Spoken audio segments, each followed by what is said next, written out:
Hello, this is Broyar, and welcome to Civilization 6 A to Z, where I will go through each of the civilizations one by one and provide thoughts, strategy, and rankings. Today we will look at Egypt, which is a civilization that is very focused on settling near rivers, where they will build a lot of wonders as well as strong commercial hubs to support their powerful trade routes.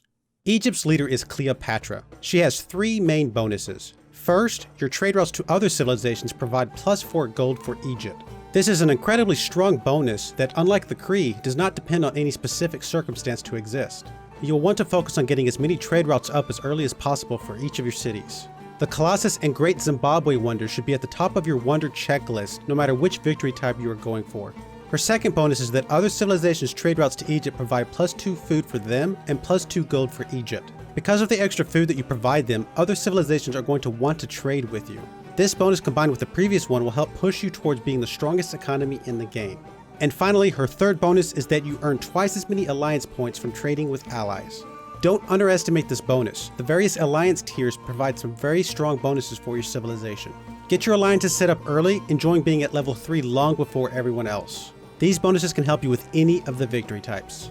The overall scores for this leader are, for domination, I would give it an 8. The extra gold can help you field a larger army, and the bonuses from your alliances will help you with unit production, and at level 3 you get a free promotion for your units. For science, I would give it an 8. The extra gold can help purchase great scientists and other great people to push for a science victory. The bonuses from your alliances will help close the gap if you're behind on research, which is likely since Egypt doesn't get any specific boosts to science. For culture, you get a 6. The fact that you are driven to prioritize trade routes can help with late game tourism. The extra gold that you gain can help purchase great artists, musicians, and writers, and the bonuses from your alliances will help you to produce more great people and gain a huge boost to culture and tourism at level 3. And finally, religion gets a 4. At a level 2 alliance, you get +10 religious combat strength against non-ally religions. And at a level 3 alliance, you get a bunch more faith and a lot of extra religious pressure in cities with no followers of your allies' religion. Egypt's civilization ability is called Itaru.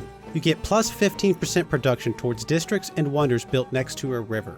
Even though this bonus isn't as strong as China's, it lasts the entire game and also affects district production as well. The Pantheon belief Monument to the Gods can combo nicely with Egypt's base bonus, but I would void it entirely if China is around. If China is in your game, you may need to pick and choose your ancient and classical wonders carefully, but you should have free reign on any wonders after that. Also, keep an eye out for the Brussels city-state and their +15% wonder production bonus, and focus on becoming their suzerain. I would also note that as part of this ability, floodplains do not block placement of districts and wonders.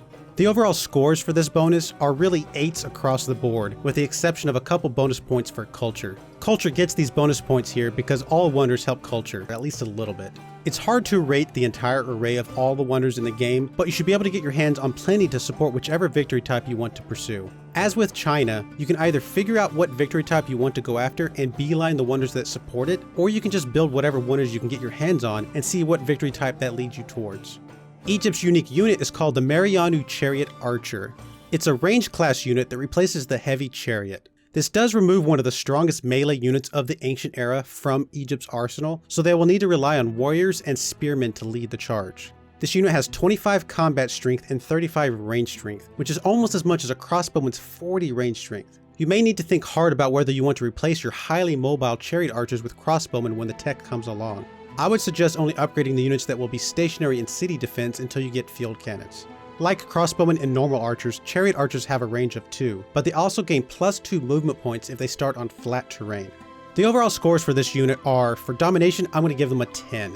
Between the increased mobility potential and the high range strength, Egypt's chariot archers are a force to be feared even into the crossbowman era. Their production cost is double that of normal archers, but they are well worth it, and there is really no reason to build archers at all as Egypt. Research the wheel as soon as you can and use these powerful units to help clear out any cities nearby that may be taking up residence next to rivers. Egypt's unique infrastructure is called the Sphinx. This tile improvement provides +1 culture, +1 appeal, and +1 faith. You also get +2 additional faith if it's next to a wonder. This is the primary location where you want to build these tile improvements. The Sphinx gets an additional +1 culture with natural history, and it also gets increased tourism with flight. Later in the game, you may consider replacing some lower yield tile improvements for more Sphinx if you're going for a culture victory, due to the increased culture, appeal, and tourism with flight. As an additional note, this tile improvement can be built on any land terrain, with the only exclusion being that it cannot be adjacent to another Sphinx. This is probably the least restrictive tile improvement in the game, but also the one where the player will want to be more selective of themselves. This is not a great improvement, but it can be good in certain situations, dependent on the victory type you are going for. Definitely avoid building this everywhere that you can, and focus on areas where you can maximize both the faith and possibly the appeal bonus. The overall scores for this tile improvement are, for domination and science they both get 3s. This is strictly due to their increased faith production, which can be used to purchase great people. For culture, you get a 9. You can get a pretty good amount of culture with this tile improvement, which later in the game turns into tourism as well. The increased faith production can be used to purchase lots of extra great artists, musicians, and writers. There will also be times later in the game where you may want to take advantage of the increased appeal that this improvement provides to help place national parks and seaside resorts. And for religion, you also get a 9. There's a large amount of faith production here, which is really going to help power your religious army. For overall strategy, if you're playing as Egypt, no matter which victory condition you decide to pursue, getting your trade routes up and running as soon as possible will be an important part of your strategy.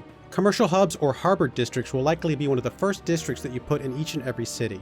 Evaluate your starting position, and if your neighbors have prime river locations, prepare to go to war early with your chariot archers. However, don't go too crazy with the warmongering, because Egypt benefits from its allies more than its enemies. Figure out which wonders you need to support your overall victory goal and make those a focus. If you plan to chop or engineer rush a wonder to completion, you may be able to avoid putting it in one of your limited river tiles. As for governments, for the 4-card slot, autocracy is an obvious pickup for Egypt. Not only do you get the increased wonder production, but you also get 2 military card slots at a time when you are likely taking your chariot archers to war. For the 6-card slot, Merchant Republic is another obvious choice for Egypt. The increased gold production is great in their already rich cities, and the extra production for districts doubles their baseline bonus. If you're going for a religious victory, I would swap to Theocracy, but I would still start with Merchant Republic if you have any key districts that still need to be built.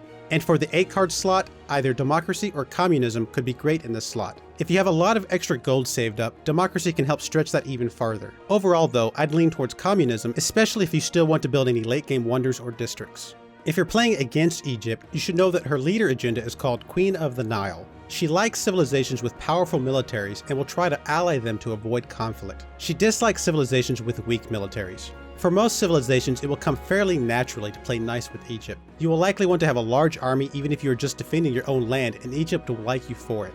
Egypt can also be a key trading partner for you with the extra food that you can get. If you are planning to go after Egypt, you will probably still have a large army and will make her fairly happy with you at first. I would avoid attacking during the time of her chariot archers and just wait until mid to late game after she has built you plenty of wonders. No matter when you conquer Egypt, they are likely to have a lot of good wonders and high quality cities. As for victory condition, Egypt's best victory condition is either culture or religious victory. Just like in real life, Egypt is a cultural and religious powerhouse in the game. Culture will likely come a bit easier, but Egypt will have plenty of faith production for a strong religious push as well. Either let your wonders dictate which victory you go for, or let your chosen victory dictate which wonders you build. Overall, none of the victory types are too far out of Egypt's grasp.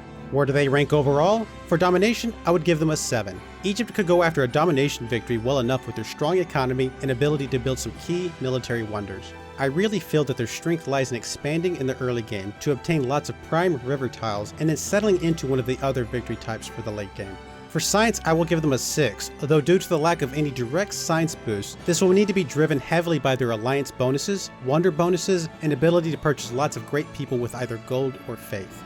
For culture, I would give them a 9. Culture is a key part of Egypt's overall strategy and the best overall victory for them to pursue. They should be able to build lots of key culture wonders, but even the wonders that aren't directly culture in nature will still provide a decent amount of tourism. Their Sphinx improvements and their strong trade routes will also help them to build up a lot of extra tourism in the late game. And for religion, I would give them an 8. Though culture may be Egypt's best victory type, religion is a close second. Their Sphinx improvements will help them to generate a lot of faith. Focus on getting some of the key religious wonders and maintaining a strong religious ally. Just remember, at some point you will eventually need to turn on your ally and replace their religion with your own in order to be victorious. What are your thoughts? Did I get it right? Did I miss something? Please let me know what you think in the comments below, and also please give me a thumbs up if you do like this video and want to see more of these. I do plan to keep these going, so I do appreciate you watching, and I hope you join me again next time. Thank you, and goodbye.